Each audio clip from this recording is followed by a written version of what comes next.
А на теб? Било ли ти е мъчно за всички? Много. Ама много ми е било мъчно, особено кога заминаха 90-та година.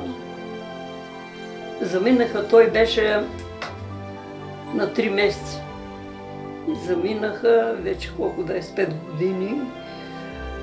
И първите години, понеже внучка ми, тази ето, там и внучка на Илонка, дъщеря й, аз съм я гледала от родилния дом до 6 години.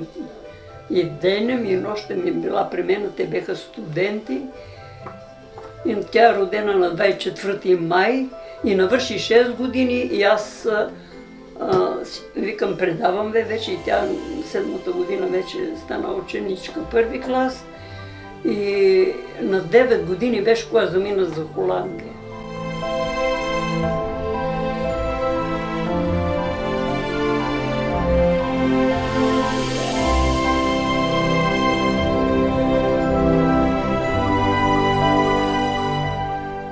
Аз много тежко изживях, защото съм я гледала и много ми беше мъчно.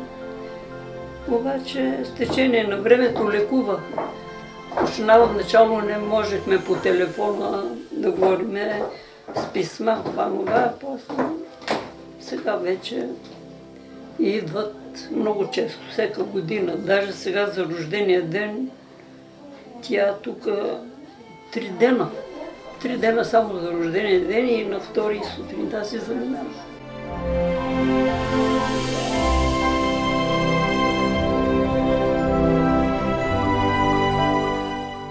Уважение. Тежко, носталгията е голяма. Може да е много добър там живота, може, но ето да си ги влече в България.